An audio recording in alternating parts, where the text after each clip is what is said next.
Lock হয়ে গেছে, lock হয়ে গেছে তো হ্যাঁ, লকটা খুলবেন না, যদি চেঞ্জ করার প্রয়োজন হয়। লকটা খুলে গেল মানে লকটা খুলে গেল, মানে ওখানে ফিঙ্গার দিয়ে একটুখানি ওয়েট করতে হবে 3 সেকেন্ড। 3 সেকেন্ড হোল্ড করবেন, হ্যাঁ, হোল্ড করে লকটা খুলে যাবে। হ্যাঁ, এবার আপনি এখানে চেঞ্জ করতে পারেন। এটা স্ট্যান্ডার্ডে আপনি রাখবেন হচ্ছে 5, যদি প্রয়োজন হয় তখন 2 কমাবেন, 3 পর্যন্ত রাখবেন, তার নিচে আমার দরকার নেই, তাহলে বেশি ঠান্ডা হয়ে যাবে। এটা স্ট্যান্ডার্ড হচ্ছে 5, তার 2 আপনি কমাতে পারবেন আচ্ছা, যদি লাগে। আমি এখন স্ট্যান্ডার্ড সেট করে যাচ্ছি। এটা হচ্ছে ফ্রিজের সেকশন, এখানে যা রাখবে সেটা বরফ হবে। -18 করা আছে, এটা চেঞ্জ করা যাবে, -25 পর্যন্ত করা যাবে, 24 পর্যন্ত, কিন্তু 18টা হচ্ছে স্ট্যান্ডার্ড। যদি আপনার প্রয়োজন লাগে তখন আপনি চেঞ্জ করবেন, কিন্তু এটা লাগে না প্রয়োজন। নরমাল হচ্ছে 18, তাই বলতে যাচ্ছেন তো? স্ট্যান্ডার্ড নরমাল হলো স্ট্যান্ডার্ড, হ্যাঁ বুঝেছি 18। আর এটা হচ্ছে আপনার ম্যাজিক জোন। ম্যাজিক জোন হচ্ছে এই সেকশনটা, হ্যাঁ, ঠিক আছে। এখানে ফ্রেশ আইটেম রাখতে পারবেন, ফ্রেশ যে ফল যদি কিনে আনেন কিছু, এটা রাখতে পারবেন। প্লাস আপনি এখানে রাখতে পারেন, এখানে 3টে সেকশন আছে ফ্রেশে, একটা, 2, ঠিক এই আছে। 2টো ফ্রেশ বক্স। এটা আপনার একই টাইপের কাজ করে। এখানে একটু মানে যেগুলো আপনার ধরুন স্যান্ডউইচ কিনে আনেন না, সেগুলো একটু রাখতে পারবেন। ধরুন যেগুলো টাটকা জিনিস কিনে আনছেন, আপনি ফ্রিজে রাখবেন, রেডিমেড খাবার যেগুলো, ফ্রোজেন আইটেম, ফ্রোজেন এই পাশে রাখতে হবে। যদি পুরোপুরি ফ্রোজেন রাখেন তাহলে এতে রাখবেন।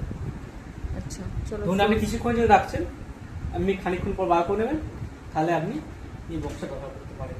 আচ্ছা, বা যদি ফ্রোজেন রাখেন অনেক দিনের জন্য, সেক্ষেত্রে এইগুলো ব্যবহার করবেন, পুরো বরফ বরফ করে দেবেন। ঠিক আছে, বুঝতে পেরেছো? বুঝেছি। এবার ম্যাজিক এইটা বক্সে আপনার 3 ডিগ্রি থাকবে।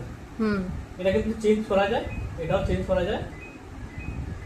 ম্যাজিক বক্সটাকে কনভার্ট কি করে করতে হবে সেটা একটু বুঝিয়ে দেবেন। এই তো আমরা এখানে চেঞ্জ করতে পারি না, হ্যাঁ, মানে যখন ফ্রিজার করতে হবে তখন। এই দেখাচ্ছি। আচ্ছা, ধরুন ম্যাজিক বক্স এখন আছে 3 আছে, +3 আছে। হ্যাঁ, হ্যাঁ, যদি আপনি এইটা একই করে দিতে চান, মানে দুটোই বরফ ঠান্ডা একদম বরফ করে কনভার্ট করবেন, তখন কি করবেন, এটাকে 18 করে -18 করে দেবেন। আচ্ছা,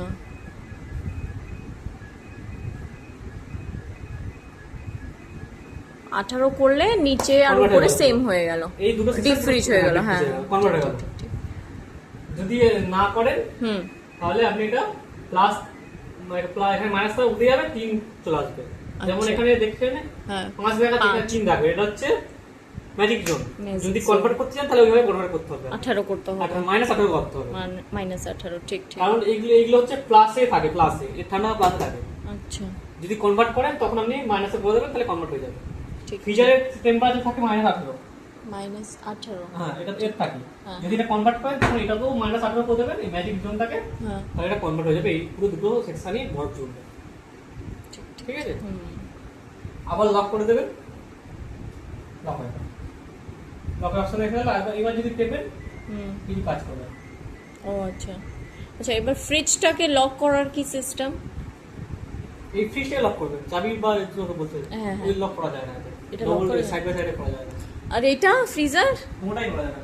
ইমা, এটা তো আমরা জানি না কি এটা লক হবে না, লকের তো দরকার ছিল। লক হয় না, কোনো ফ্রিজেই লক হয় না নাকি? এই